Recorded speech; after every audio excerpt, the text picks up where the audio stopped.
Perfectly Obstinate People with Kathy Kolbe share stories of resilience, persistence, and defiance. Kathy Kolbe's empowered millions to trust their guts, and now Kathy Kolbe empowers you to be you. Kathy Kolbe, theorist, author, and expert on human effort, describes why her new podcast will focus on the importance of being obstinate and what we can expect in future programs. It all started, actually, when I was a little kid, and my mother would get mad at me and say, "Why are you so obstinate?" And I thought to myself, "Because you taught me to be. Because that's what you had to be to succeed." My mom was a homeless orphan, and she had to take care of herself and get through life all of her youth. I mean, she had no parents from the time she was 6 years old. And she was as obstinate as any human being I've ever known. And yet here she was asking me why I was so obstinate. I found it very ironic. Didn't know the word at the time, but I certainly knew the feeling. So I've realized being obstinate is a positive thing if what you want to do is be free to be yourself, to be your own person, to be in charge of your own destiny, to persevere. All those things require obstinance. Now, I get it that the word has some negative overtones, that, oh, you're being, full of yourself, or you're being arrogant, or you're being disrespectful, or you're being stubborn. You are being stubborn, but you're being stubborn for the right reasons if you were obstinate in being free to be who you are. So it's all a matter of what are you obstinate about. It ought not to be about you're better than or more important than or the emotional kind of obstinance. It ought to be the conative, demanding that your needs be met. When you say conative, and I was going to ask you, what makes you an expert to talk about obstinacy, and you brought up conative, so I think you need to explain that to us.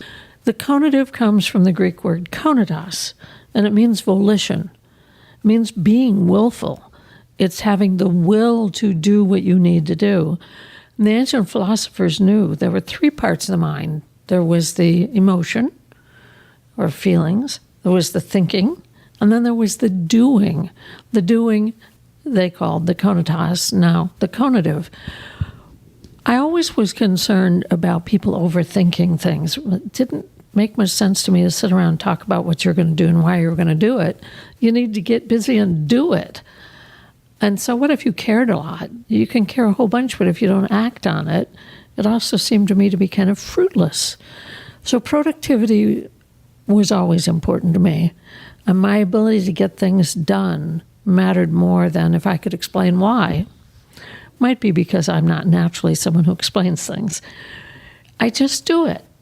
So my mother would be calling me obstinate because I was just doing things, but I was obstinate, I thought, in the way that she had taught me to be, that I was going to fight for me to be free. And that's what I try to help other people fight for. When you say free to be me, I think you need to explain that. I mean, I am who I am, so I'm going to fight to be able to be who I want to be. I want to be the CEO of some company, so that's what I'm going to fight for. Is that what you're talking about? No, because I'm not talking about what you want. I'm talking about what you need.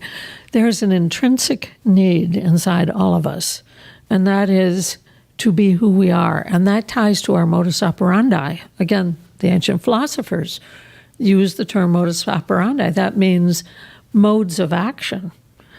And what I identified several decades ago now was that these modes of action actually tie to human instincts, a deeply embedded process and pattern in the way we have to do things in order to excel, in order to do things our own way, in order to get the job done. Let me do it my way. Well, my way has no right or wrong. We each have our own way, not of what we want to do, but of how we do what we need to do. So you're saying that we need to advocate for the freedom to be at our best. Yeah, but that sounds corny. It's really to advocate for, give me the job, tell me what the goal is, and let me reach the goal in the way I can get there fastest, surest, with the least amount of stress. We weren't all made in a cookie cutter way. We don't all excel at the same things. We all have a natural ability, and that's in this conative part of the mind. It's not how intelligent we are. It's not how nice we are. It's what is our MO? What is our method of getting things done? And that turns out to be as innate to us and everlasting within us as our DNA. I've got lots of proof of that now, that over the years, we don't change in this one way. We are who we are conatively. That means we can predict what helped us in the past and that which will help us in the future. When there's anything that keeps us from being that, we need to be obstinate and kicking it out of the way, getting rid of it, getting rid of the obstacles that keep us from being who we are. And that's part of the joy in life is you find it, you kick it, and you move on. So in this podcast, will you be interviewing others? Will you be letting us know the wisdom you have? What is the structure going to be? This podcast is going to be pretty freewheeling, both. And what I find fun about it is I'm not quite sure what paths we'll go down because it's where the path takes us.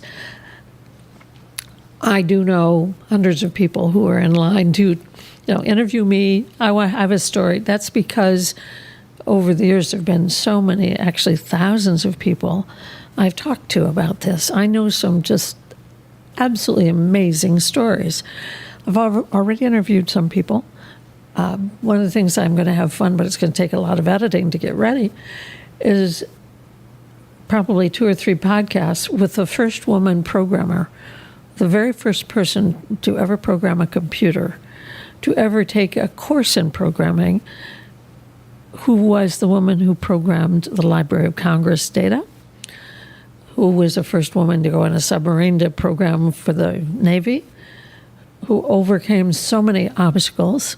She and I became very good friends, and she sat down with me in the last few days of her life and told her life story. It's quite an amazing discussion, and I will prepare that for this podcast. Then there's this absolutely delightful young man, seriously autistic. His parents were told he would never be able to go to a regular classroom. He would not succeed in an academic environment. And he gave the high school the speech for his graduation with a standing O, because he was so articulate, not in any way cured of his autism, but was so obstinate that he was able to get through high school with no tutors in the classroom, studying and learning on his own. And right now, he's working as a pharmacist assistant. This kid has, now young man, overcome so much. I can't wait to interview him. I'm going to interview artists and musicians and business people and jailbirds and nuns, maybe a priest or two. I'm going to interview politicians, if I can stomach it.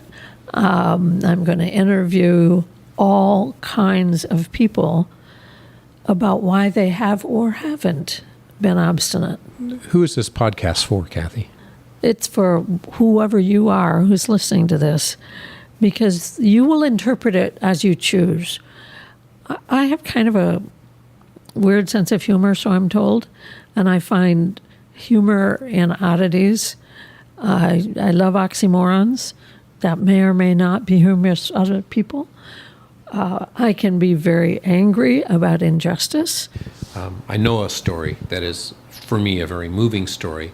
When you were working on helping teachers understand some special ed kids with mental disabilities, and you were working to help discover what are the talents that they have, what are the ways to reach them as a teacher, and you saw something really going on with one of the students that the teacher dismissed as meaningless action, and how you defended this student before that teacher and said, no, this is critical what this student is doing. This is not just stemming. This is something that is at the core of how this student will learn. Yes, I so remember the instance you're talking about. This kid was doing amazingly creative movement and setting up a system and a process with string and the movement with a rope like a string that he had. I don't remember exactly. It had weights on it, and he was twisting and moving the weights and spinning them and setting up this beautiful, I saw it as a work of art. What he was doing was fabulous, and I was intrigued and entranced by his work. I just saw it as a level of genius with what he was able to do. And as I turned to the teacher afterwards and said, that was beautiful, and she said, that was stemming. Yeah, this is what we have to put up with. When she said this is what we have to put up with, I know you and I looked at each other and both had tears in our eyes, that this teacher could not see the beauty of the creativity because of what she saw as handicaps. Well, I was pretty darn obstinate in advocating for that student. What's worth fighting for? What is there in life that we really care enough about to talk about and do something about?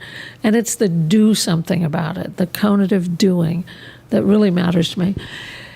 I suspect most people living have had to be obstinate at some point in their life.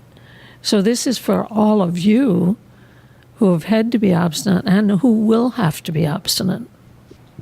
So how could I get my story told if I had a particularly good story about time in my life when I had to be obstinate? Is there a way to let you know that I'm interested in being on your podcast? Oh, sure. Just email me. I don't care how full my emails get. Just email me at kkolbe@kolbe.com. And Kolbe is Kolbe.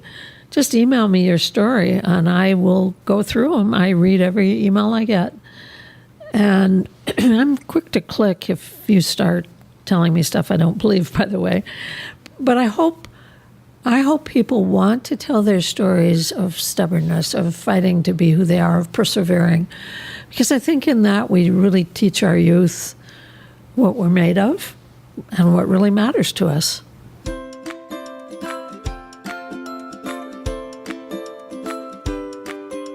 Thanks for listening to Perfectly Obstinate People with Kathy Kolbe. Make sure you subscribe today so that you don't miss an episode. It's easy, 100% free, and 100% Kathy. Visit perfectlyobstinate.com for more. That's perfectlyobstinate.com.